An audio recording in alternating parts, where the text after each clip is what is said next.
Hello, everyone. Whoa. Hello, everyone. Welcome to episode 3 of Love on Movies, the Santa Claus 3, the Escape Clause. Let me try to fix this light a little bit. If you're new to the show, I'm playing with the mics. This is the same mic I used for episode 2. I really like the way that sounded, but the lights I'm working on, and I use this light. It's a photographer type of light for my auditions, and I've not been happy yet with the light of the show, and I don't really see what it looks like until once I physically go live. But this is so bad, I'm gonna have to cut this off. Maybe I try to back it up.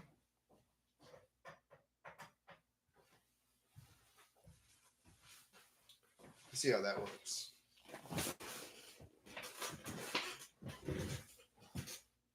I'm still pretty hot on that side. Let me try to bounce it off the wall.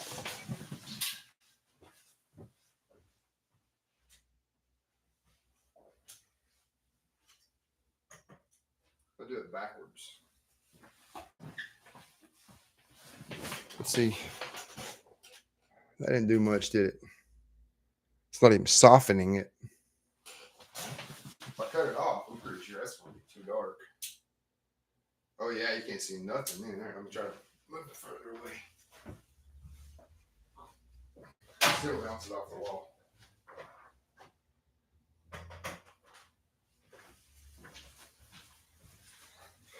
Let's try that. That ain't too bad.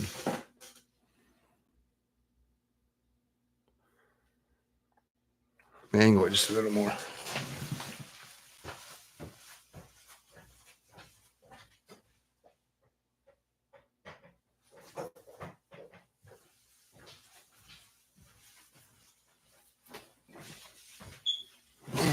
All right, we'll have to roll with that. Actually, that don't look too bad.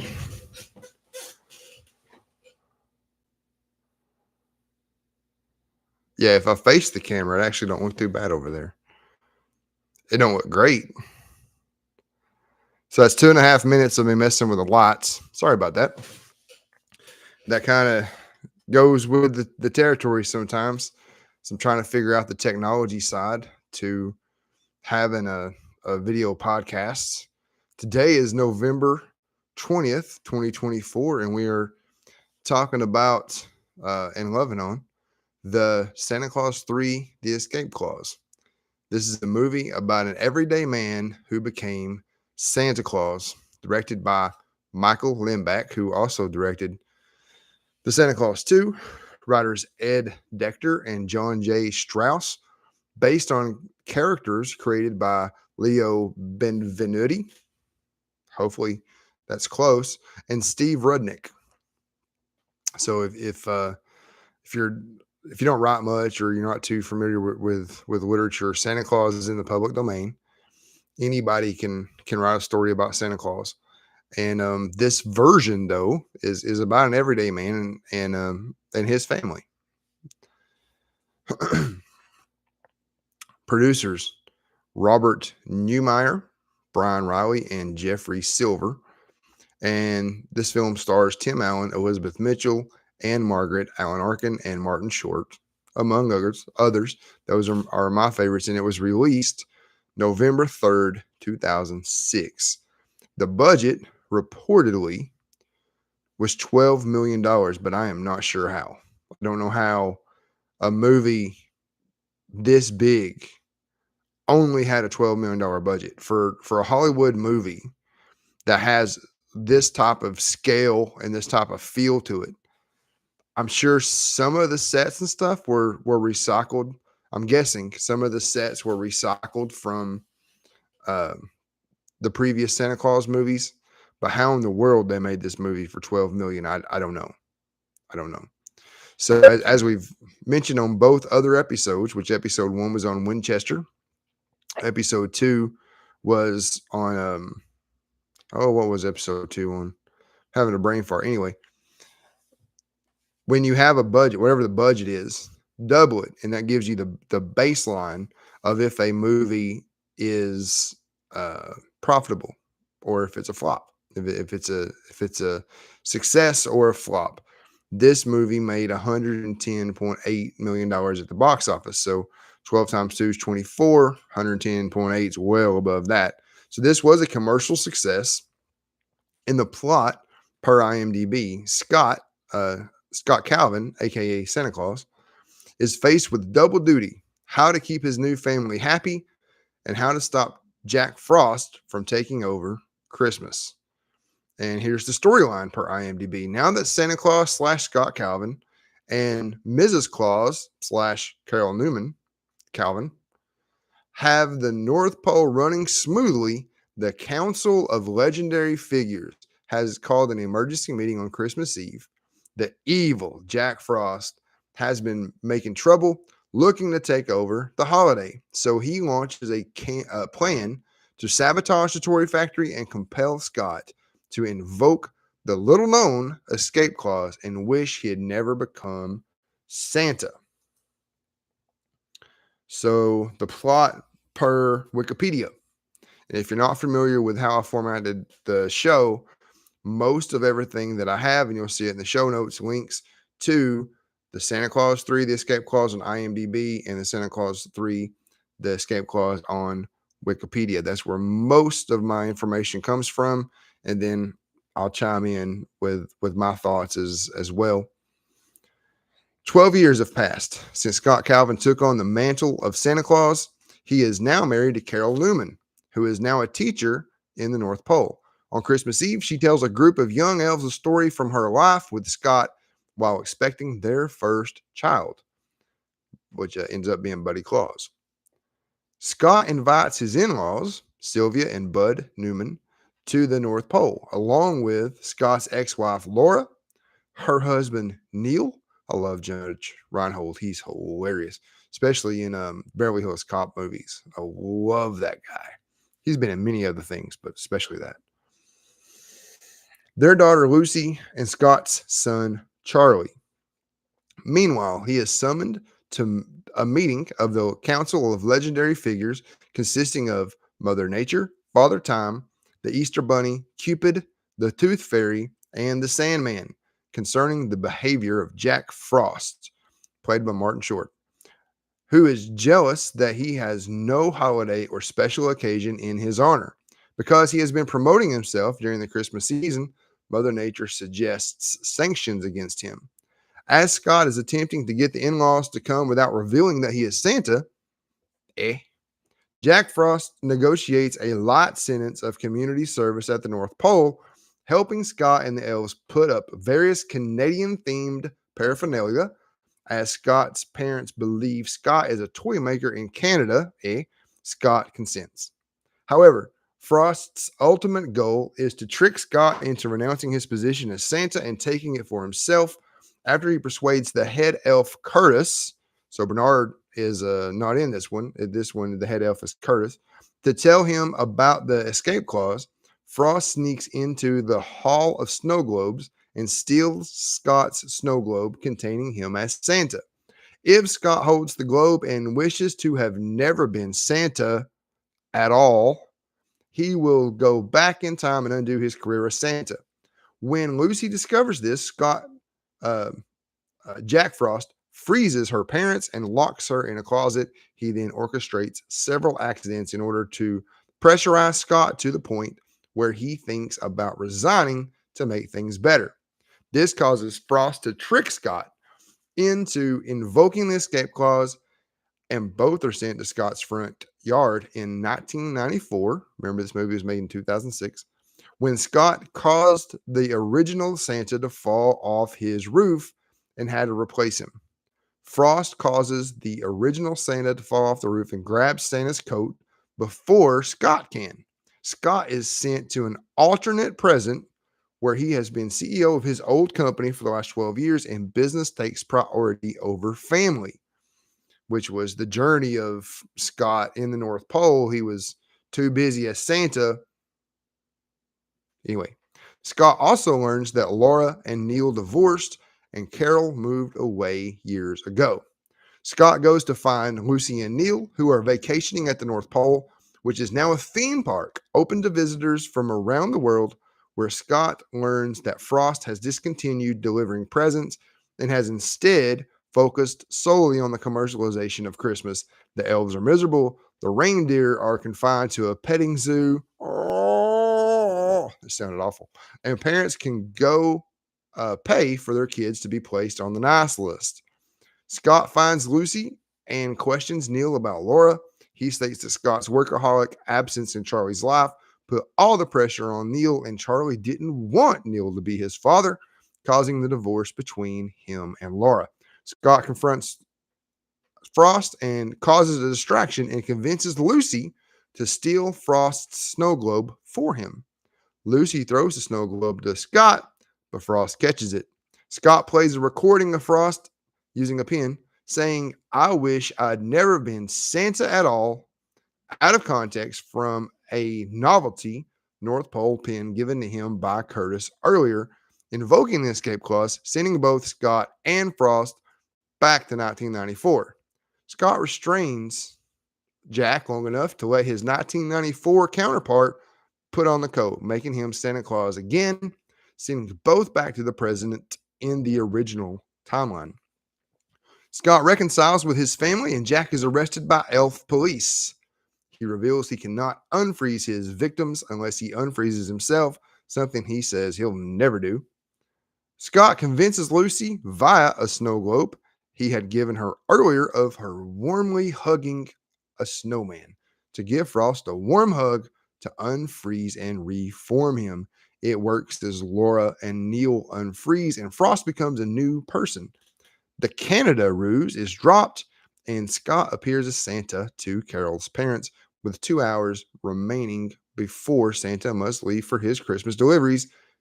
Carol goes into labor with Buddy Claus. Months later, while Carol is telling the tale to her students, Scott walks in to reveal their son, Buddy Claus. So this movie won, let's see, according to IMDB, it had 4 wins with 9 nominations. So let's see what it won. Winner of the 2007 BMI Film Music Award. So music was George S. Clinton. Let's see. Tim Allen and Martin Short were nominated for, so there's 5 Razzie, let's see, nominations. They didn't win any of them, but 5 Razzies, all in 2007. So Tim Allen for the worst actor, Martin Short for worst supporting actor, and then together Tim Allen and Martin Short for the worst screen couple. They was also nominated for the worst prequel or sequel, and also a nominee for the worst excuse for family entertainment.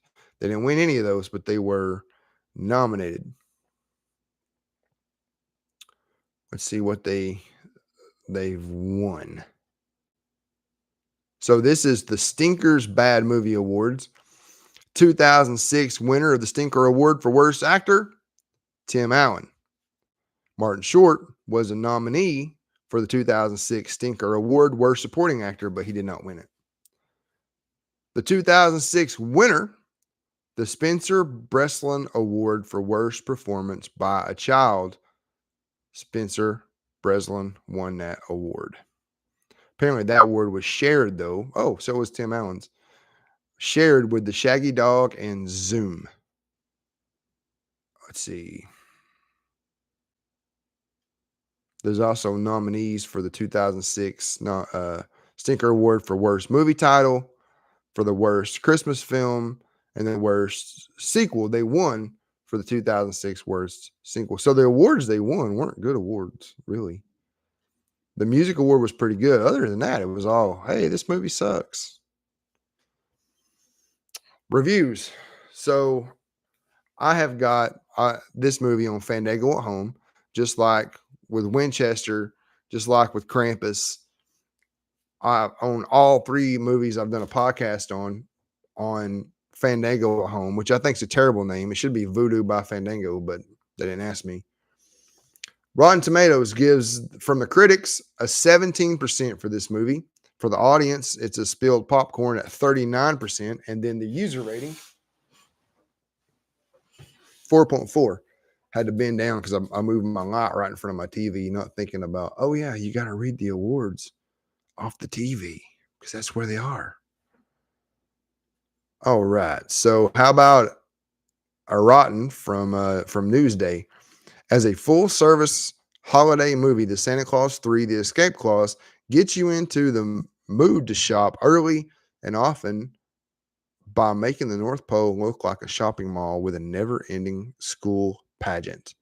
How about a Rotten from the Boston Globe?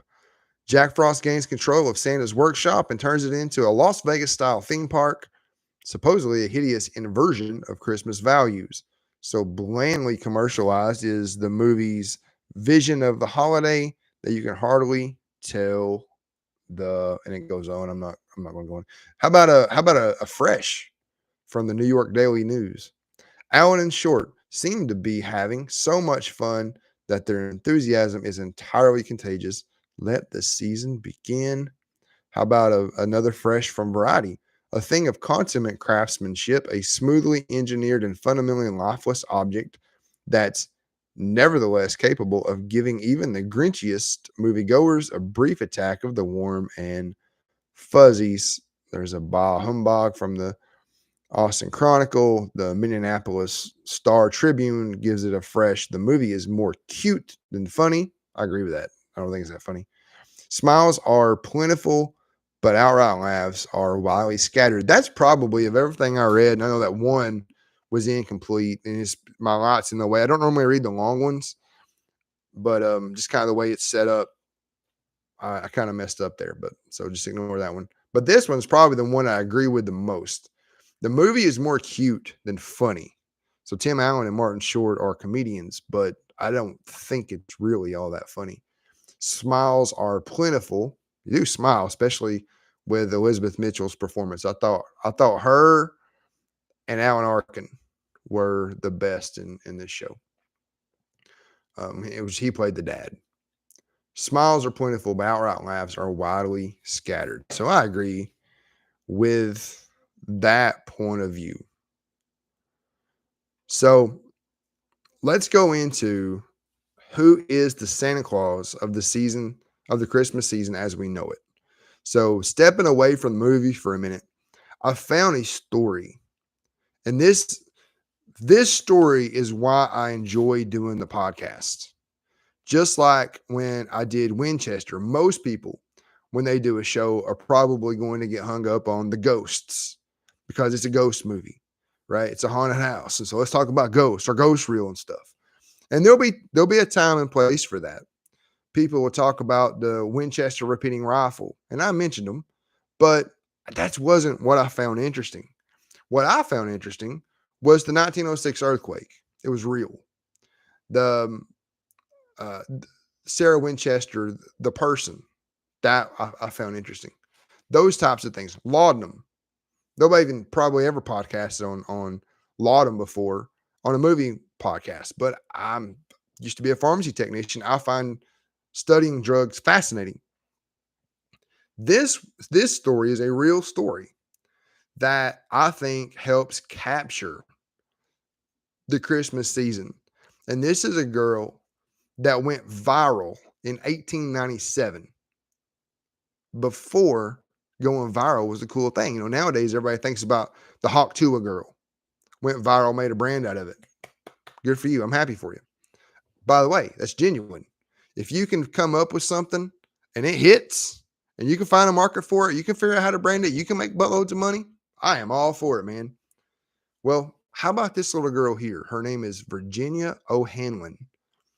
Laura Virginia O'Hanlon Douglas.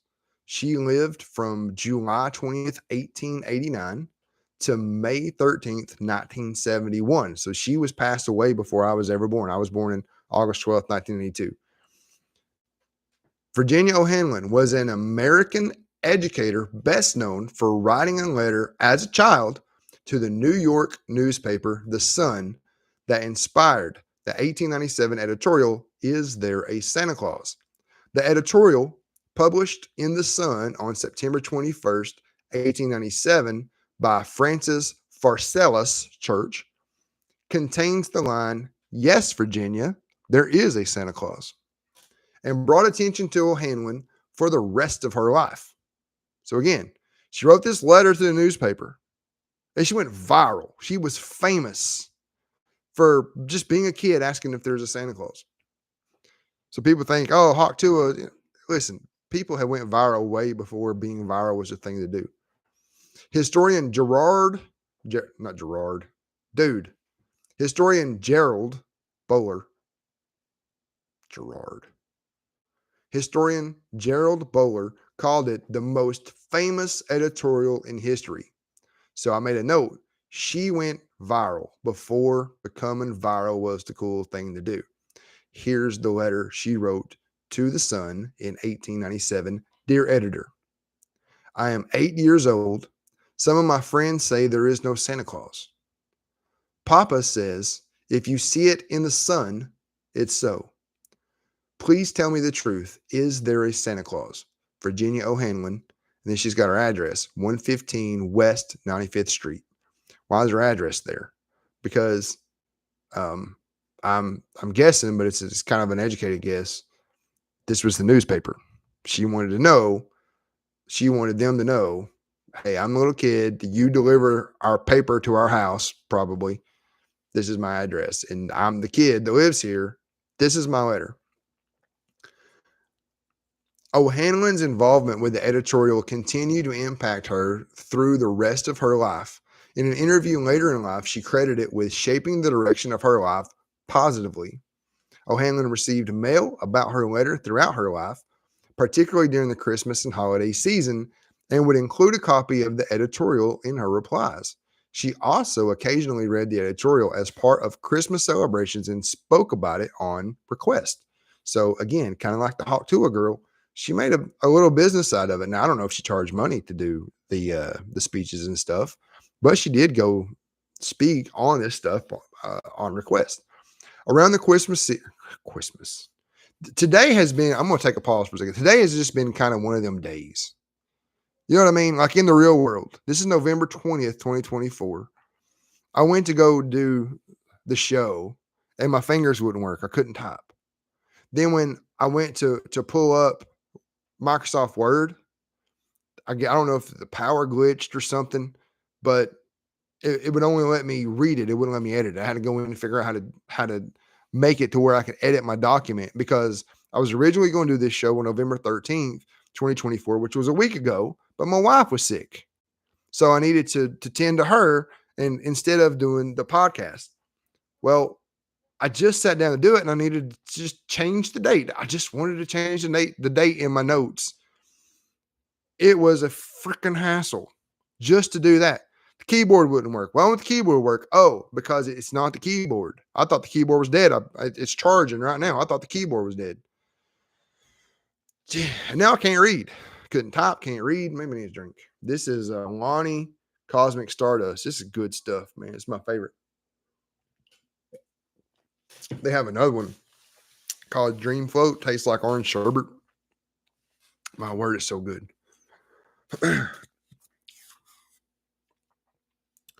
Around the Christmas season, she was sometimes contacted by reporters asking for a brief comment on the editorial. O'Hanlon later told reporters, when asked if she still believed in Santa Claus, that the verities of the editorial are just as true as they ever were. She once remarked on the cyclical nature of her popularity, I am anonymous from January to November. O'Hanlon received a Bachelor's of Art degree in 1910 and a master's degree in education. Her master's came from Columbia University in 1911. She taught elementary school in the New York City public school system starting in 1912. In 1930, she earned a doctorate degree in education from Fordham University. The title of her dissertation was The Importance of Play. She continued to work in the New York City school system and was promoted to the role of junior principal in 1935, and she retired in 1959. She died on May 13th, 1971, at the age of 81. A copy of the letter, handwritten by Virginia and believed by her family to be the original and returned to them by the newspaper, was authenticated in 1998 by Kathleen Guzman, an appraiser on the television program Antiques Roadshow. In 2007, the show appraised its value at around $50,000. As of 2015, the letter was held by Virginia's great granddaughter. I think that's beautiful. I'd rather the family have it than it be in a museum. So, Santa Claus. Learning about Santa Claus you can go down a rabbit hole real quick. And I wanted to include it in my notes, and I'm going to kind of skim the surface, and I'm going to try to bring a bunch of convoluted thoughts down into just a coherent presentation, and we'll see how it goes. Hopefully, I feel like I learned something. Hopefully, I can teach y'all something.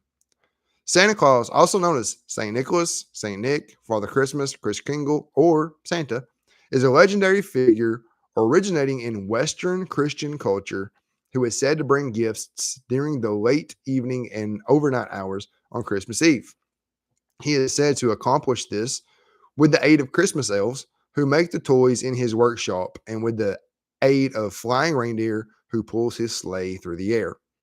The popular conception of Santa Claus originates from folklore traditions surrounding the 4th century Christian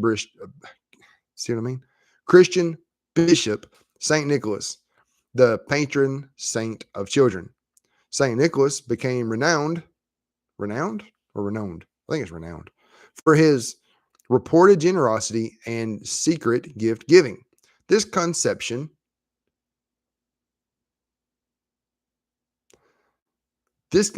also shares similarities with the English figure of Father Christmas, and they are both now popularly regarded as the same person.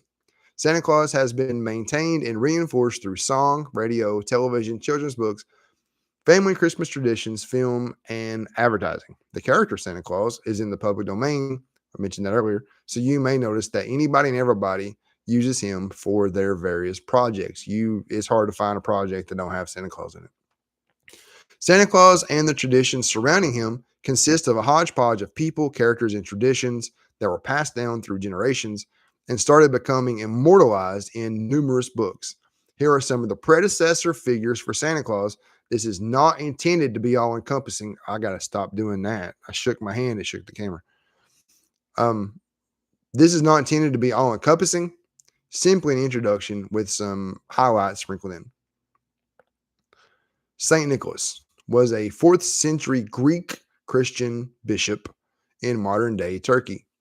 Nicholas was known for his generous gifts to the poor, in particular, presenting the 3 impoverished daughters of a pious Christian with dowries so that they would not have to become prostitutes. He was very religious from an early age and devoted his entire life to Christianity. In continental Europe, he is usually portrayed as a bearded bishop in canonical robes.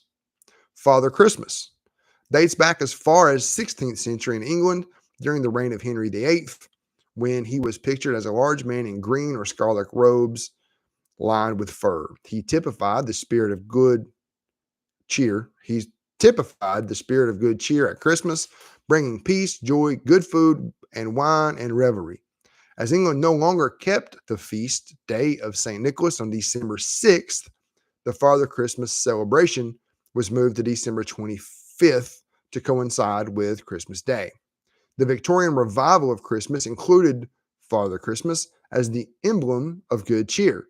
His physical appearance was variable, with one image being John Leech's illustration of the ghost of Christmas present in Charles Dickens' festive story, A Christmas Carol, from 1843. As a great genial man in a green coat lined with fur who takes Scrooge through the bustling streets of London on the current Christmas morning, sprinkling the essence of Christmas onto the happy populace. And so the origins. Early representation.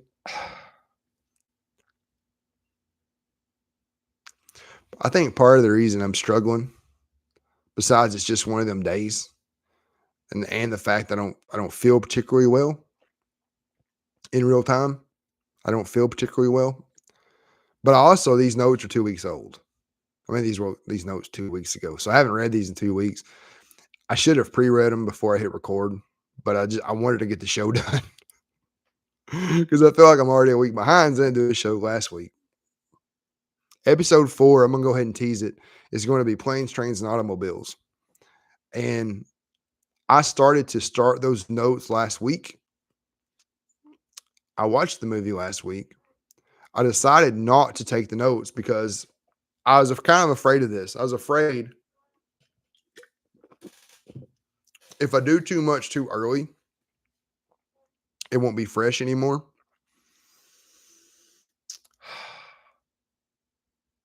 Early representations of the gift giver from church, history, and folklore, especially St. Nicholas, merged with the English character Father Christmas to create the mythical character known to the rest of the English speaking world as Santa Claus, a phonetic uh, derivation.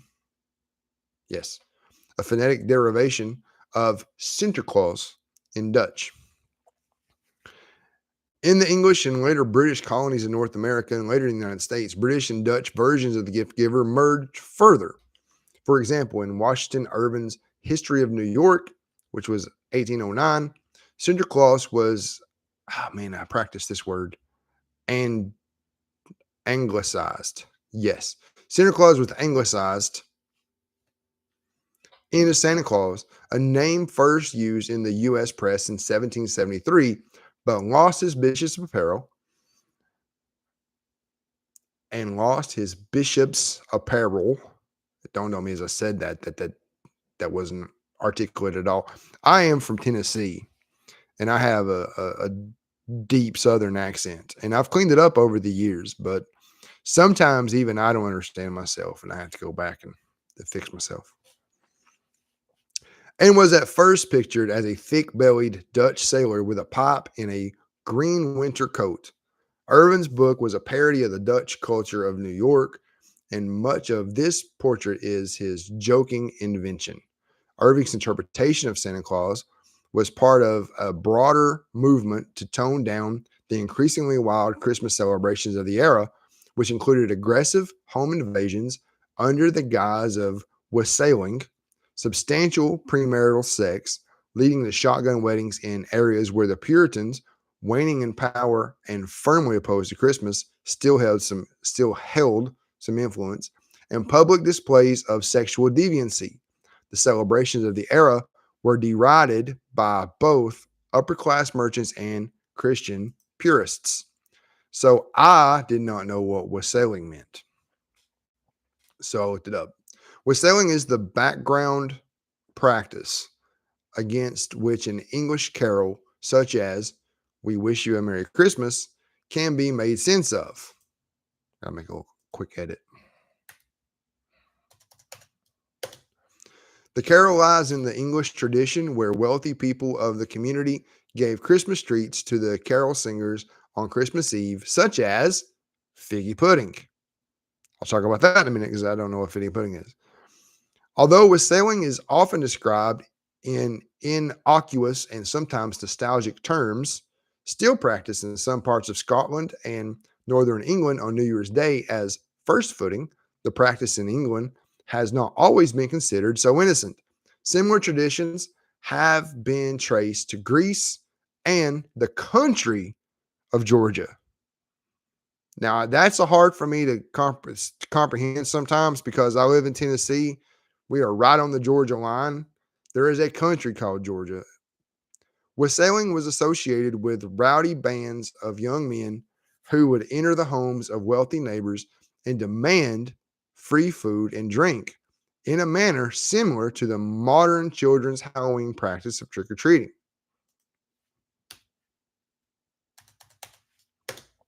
If the householder refused, he would he was usually cursed, and occasionally his house was vandalized.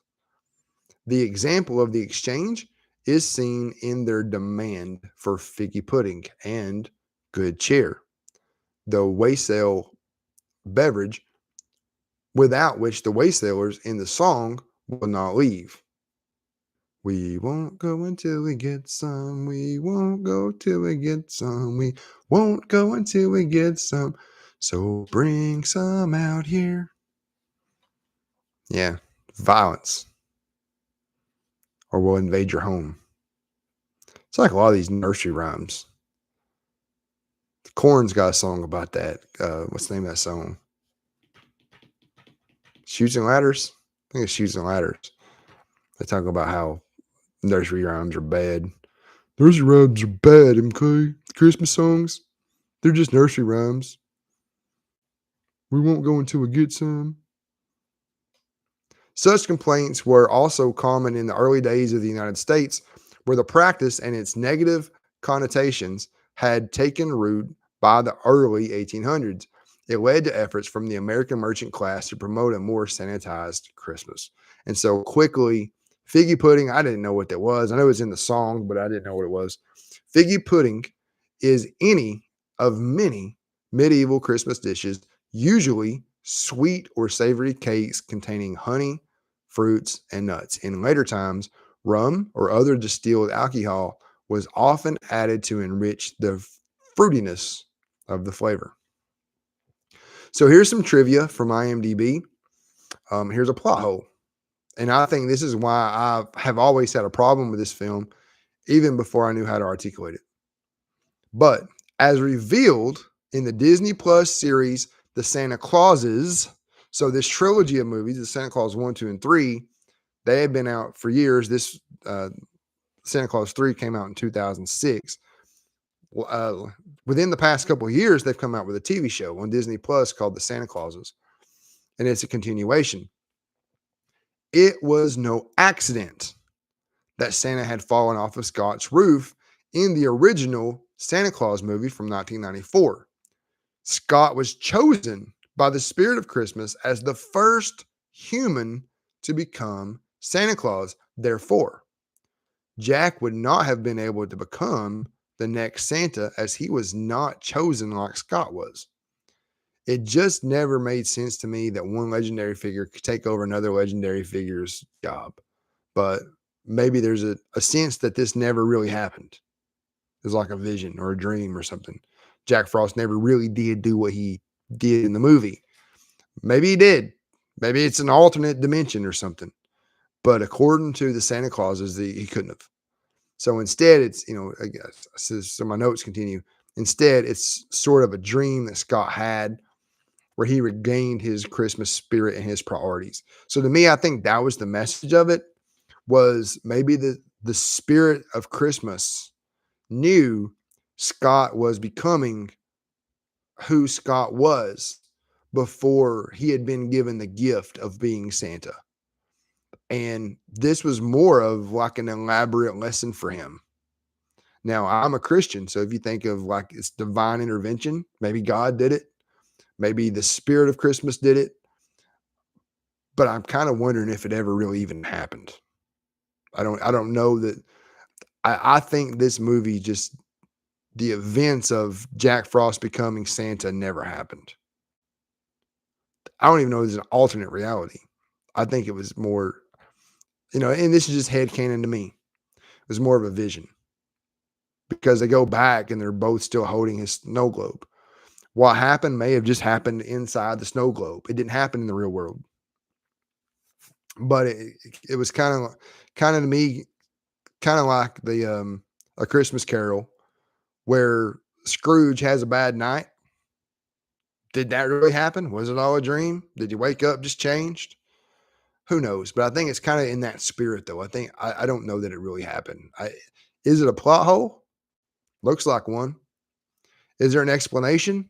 Maybe they talked about it in the Santa Clauses, and I'm not casting on the Santa Clauses.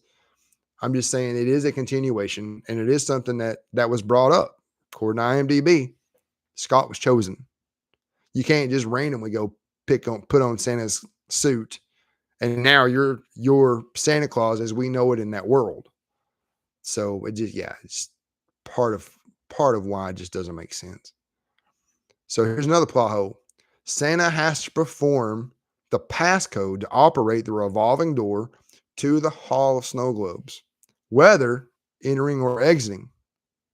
Therefore, Jack Frost could not have exited the Hall of Snow Globes without knowing the code. So if you remember, he put in the code when him and Lucy was in there. When they revolved around, Jack was standing inside the Hall of Snow Globes, but he did not see Scott put in the code. So I had to get out. It's a plot hole. This is the only Santa Claus movie where Santa's head elf, Bernard, doesn't make an appearance. So the actor, David Krumholtz, wasn't available since his number schedule conflicted with the filming. Because of this, the script was written with the returning character, Curtis, who was introduced in the Santa Claus 2, having taken over as the head elf. Despite Bernard's non-appearance in the film, the novelization uses his character. So I've not read the novelization. I do love reading movie novelizations because that is better than special features in my book. Now, I have some notes. I'll read some of them from the DVD commentary. But even that is nothing like reading the movie novelizations. I've been reading, this is a little side note, and I do that sometimes. I've been reading E.T. So as I mentioned earlier, I was born in 1982. E.T. was the number one movie in the world that year. And so I love that movie. You know, we go to Universal Studios from time to time.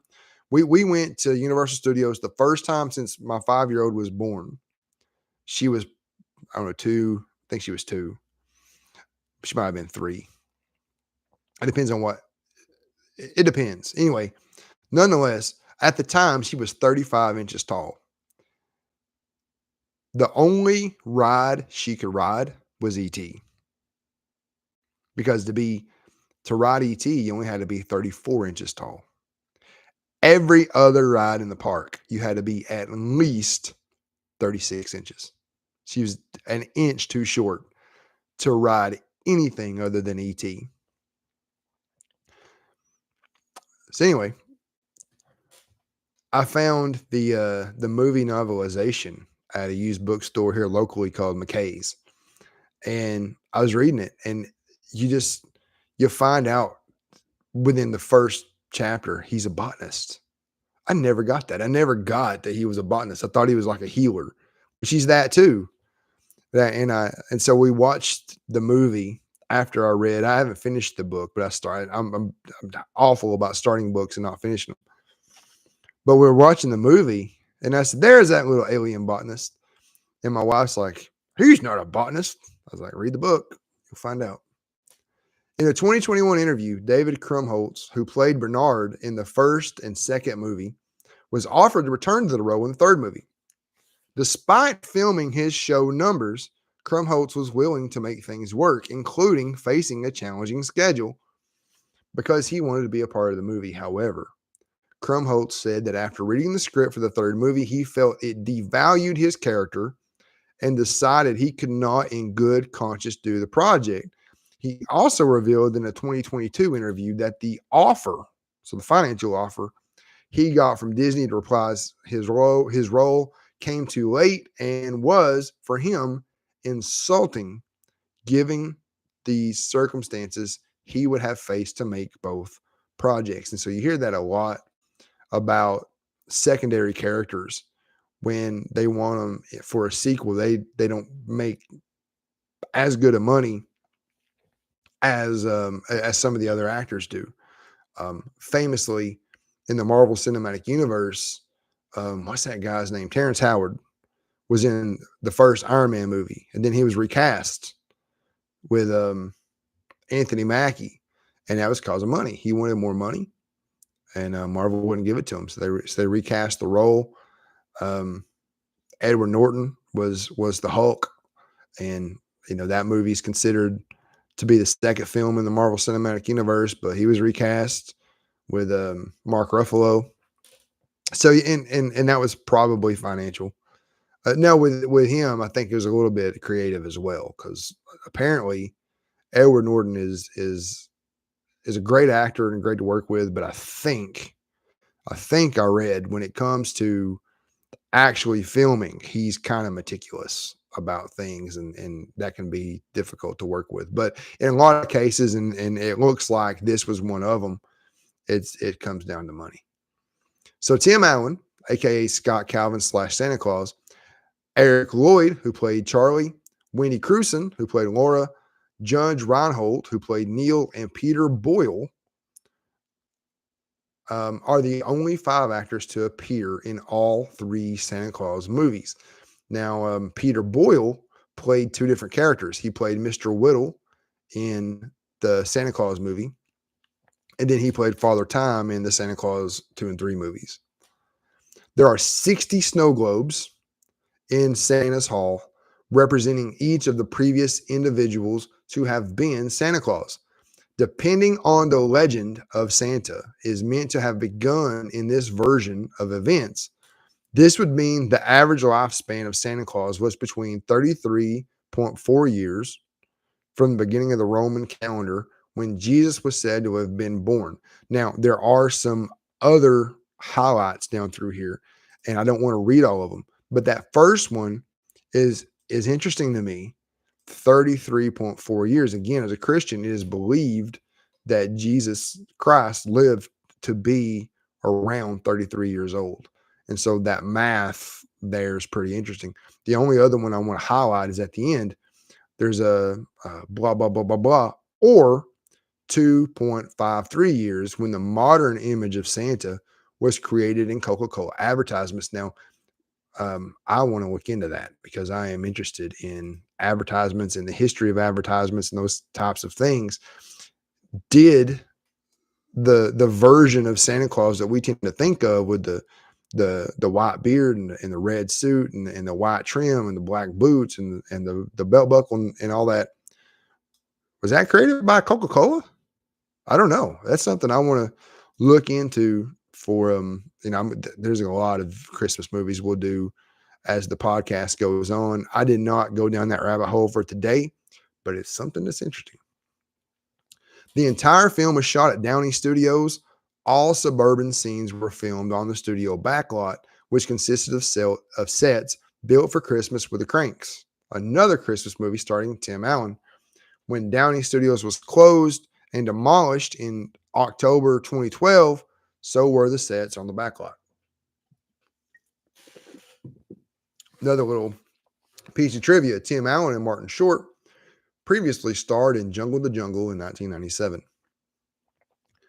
Kevin Pollak's character, Cupid, asks Santa Claus for a Phillips screwdriver toward the end of the movie. In Grumpier Old Men, another movie that I will 100% cast at some point, I love both of them.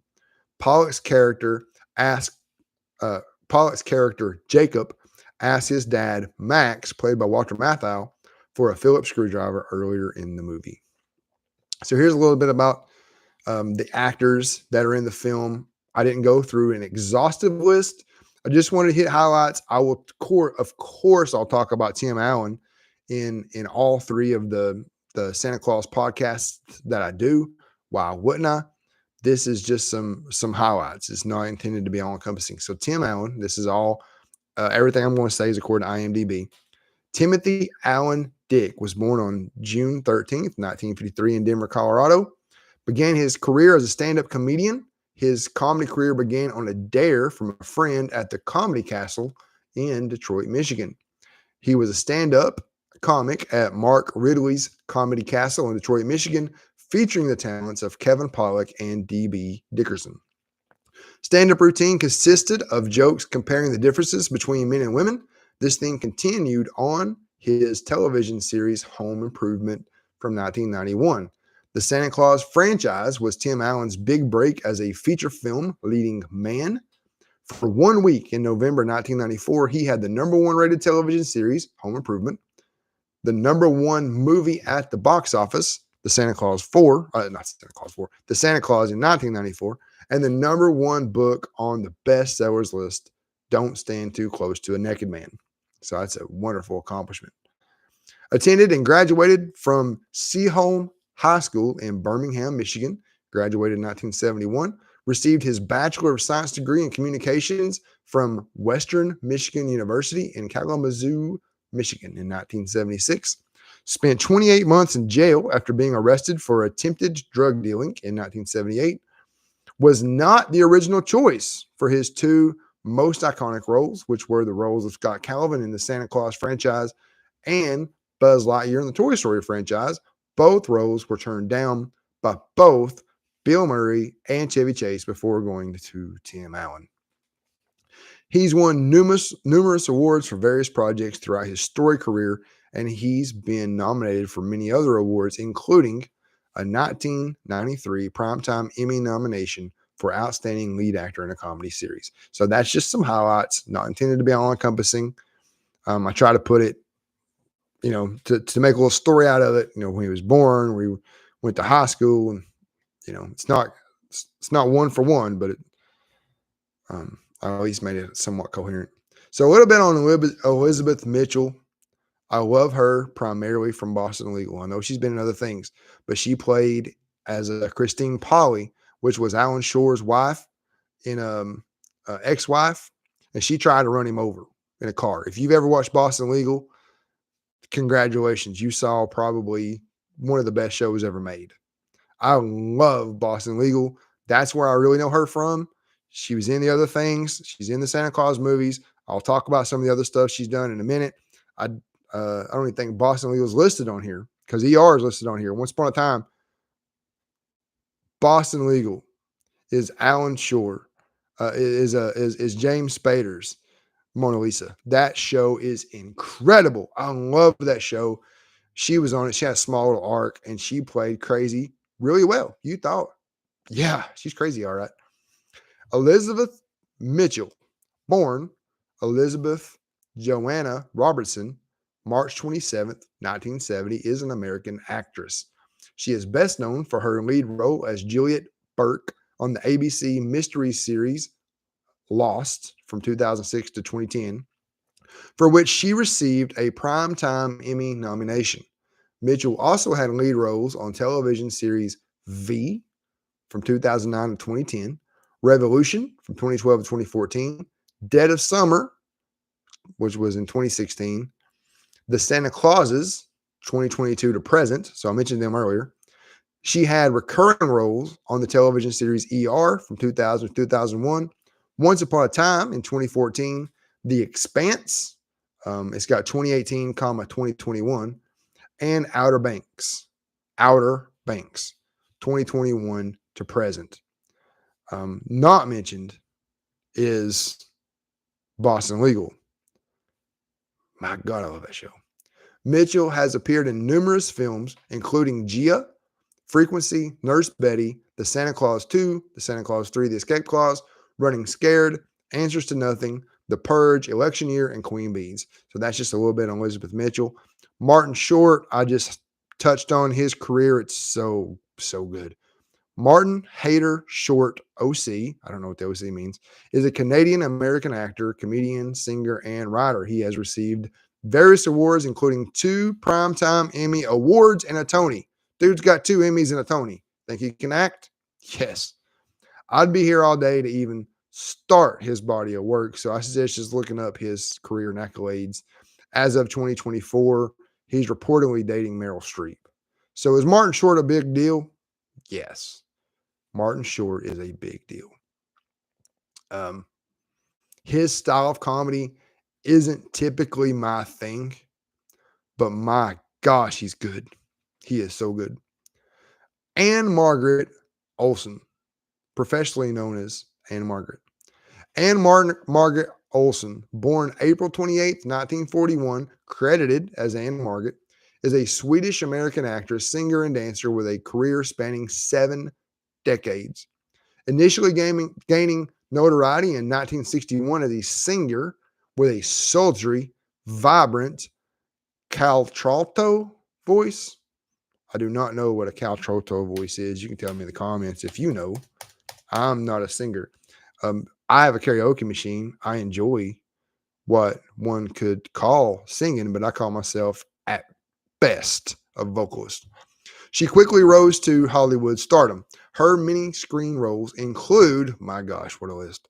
Bye Bye Birdie, Viva Las Vegas, Grumpy Old Men, mentioned that earlier with Kevin Pollak, but I mentioned the sequel, Grumpier Old Man. I will do both movies for sure on this. That movie and its sequel, I like both of them. And Any Given Sunday. Her accolades include 5 Golden Globe Awards and an Emmy, in addition to 2 Academy Award nominations and 2 Grammy nominations. Wow. She released Born to Be Wild, her first classic rock album in, wait for it, we're talking about a lady that was born in 1941. She released her first classic rock album in April 2023. She is still out here killing it. Go Ann-Marget. Man. So here's just a few highlights. Was a cheerleader in New Trier High School in Winnetka, Illinois. Never heard of it. In the Spider-Man comics, Peter Parker's love interest, Mary Jane Parker, was drawn to her likeness. So if you like Mary Jane, you got to love the OG. She formed a lifelong bond of friendship with Elvis Presley in their first pairing in Viva Las Vegas in 1964. This was kept alive by Elvis's habit of sending a bouquet of flowers to all her stage show appearances until he died on August 16th, 1977. She reveals her romance with Elvis in her autobiography, wrote her autobiography when she heard that an unauthorized biography was in the works and wanted to beat the unauthorized biography to press. Let me fix that English real quick. She wrote her autobiography when she heard that an unauthorized biography was in the works and wanted to beat the unauthorized biography to press. Ann-Marget, I mean, the cast in this movie, it's why I did not go with every single actor because I'd be here all day. Ann-Marget and Alan Arkin, this was the only movie in this franchise that they're in. So I wanted to highlight them. This is the only one Martin Short's in, so I wanted to highlight him. Tim Allen and Elizabeth Mitchell. You know, Tim Allen, this is his series. Elizabeth Mitchell's shows up in the second one. I'll talk about some of the other actors when I do Santa Claus and Santa Claus 2. Alan Wolf Arkin. He was now he has passed away, but he was born March 26, 1934, and he passed away June 29th, 2023. Was an American actor, filmmaker, and musician in a career spanning 7 decades, just like Ann-Marget. He received numerous accolades. Get this. I mean, you want to talk about just a freaking all-star list.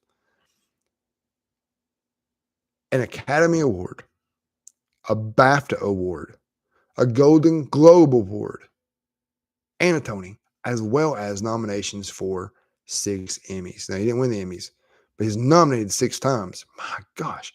He is widely regarded, and I agree, as one of the greatest actors of all time. Jesus. Won 1 Oscar. He had 28. I summed up his wins, 28 wins and 74 award nominations. Just Jesus. He has appeared in 3 films that were nominated for the Best Picture Oscar. And here they are. The Russians Are Coming. 1966. Little Miss Sunshine, 2006. And Argo, 2012. With the latter winning in the category, he gave Oscar-nominated performances in all 3 films, winning Best Supporting Actor for Little Miss Sunshine. Nominated for the 2019 Golden Globe Award in the Best Performance by an Actor in a Supporting Role in the Series, Limited Series, or Motion Picture Made for Television category for his role as Norman in the Kominsky Method. So that's just touches. Barely sniffs. It doesn't scratch the surface, just kind of sniffs it. The surface of Alan Arkin. Let's go with the elves. I only highlighted two of the elves, but many of them have numerous acting credits on IMDb, which is a nod to how fantastic the casting was for this film. I am about to tick over an hour. I try to keep these between 35 minutes and 45 minutes, but I'm going long today. Part of it is because I keep screwing up. You know what?